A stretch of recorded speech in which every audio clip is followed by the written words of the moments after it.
1910, a year where America saw many firsts in mankind history. The first public demonstration of Thomas Edison's talking motion picture. Early in the development stages, but good enough to sell to the public, vacuum cleaners were sold for the first time ever.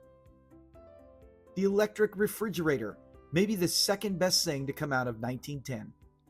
The best thing, of course, being the birth of Donald Thomas Bexley.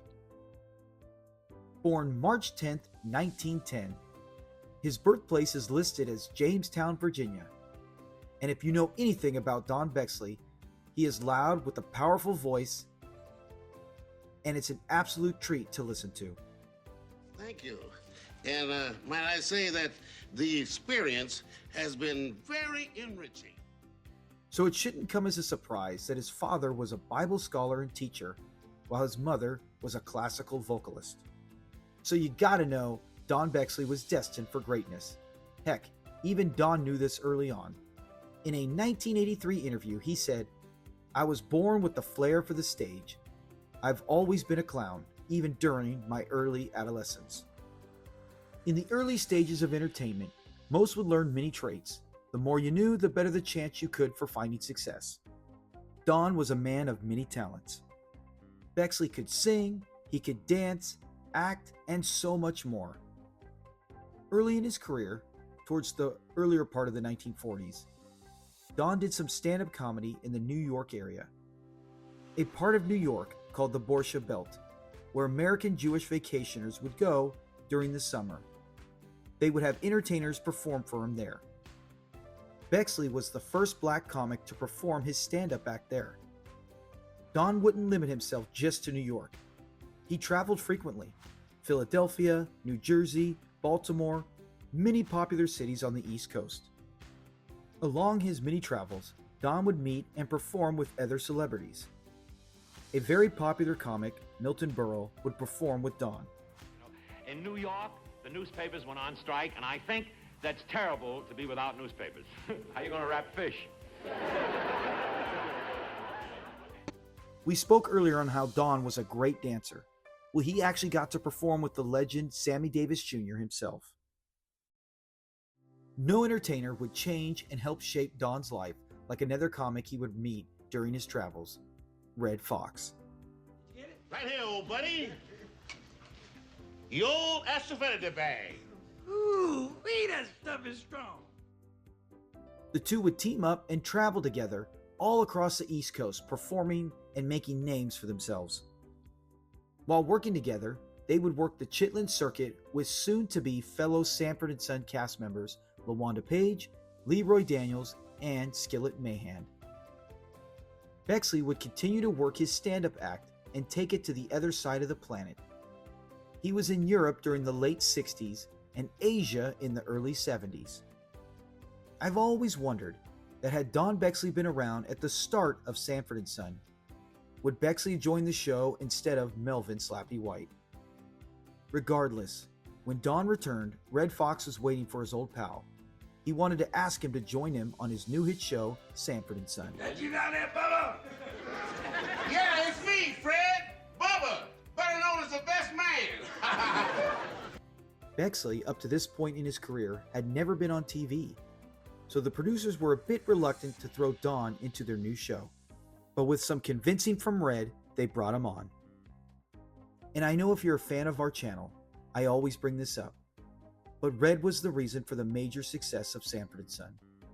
Not only bringing the lead character to life, but the majority of the fan favorite characters were brought on at Redd's request and even fought to get them staying.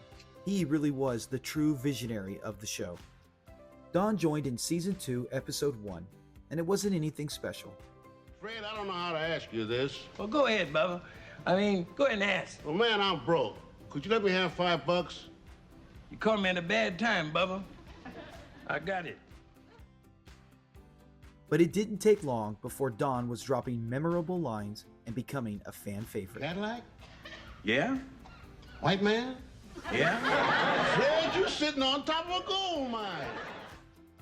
Don became a fixture in Season 2, appearing in 6 episodes, with his most popular moment of the season coming in Aunt Esther's debut, The Big Party. you doing? I'm looking for the bunny girl. Bunny. Fans of Bubba can all agree on his most famous scene and line from the Blind Mellow Jelly collection. Your son, eh? I want my daddy's records. That line is used so much to this day, and it's on t-shirts, heck, even coffee mugs. When Bubba appeared on screen, the scenes were that much better. Don's laugh was so contagious, and the jokes said didn't matter. You would just join in with the laugh with Bubba. Don would appear in 43 episodes total, trailing only Fred, Lamont, and Aunt Esther as the most appearances. Ironically, Don was the only actor from the main cast who was actually in his 60s like the characters were portrayed. And one more bizarre fact if you stuck around this long, of Don's 5 seasons on the show, he appeared in the first episode of every season with the exception of season 5. Fans have often questioned who was Fred's best friend, Grady or Bubba? Well, the fact that Bubba was in the final episode in show history, and Fred even tells us, in his own words, who his best friend is. My best friend, Bubba, without whom I couldn't finance my graduation party. So that should put an end to that debate. Don wasn't done with acting. Appearing in 20 movies or shows total, Don was working many 80s shows, including the police drama Hunter 7 different times. When Don's longtime friend Redd Foxx passed away in 1991 on his new hit TV show The Royal Family, Don would appear for a brief cameo to say goodbye to his old friend. When Al and I had to take a test for promotion, Al helped me study. I got the job. Al didn't. Now that would make most men furious.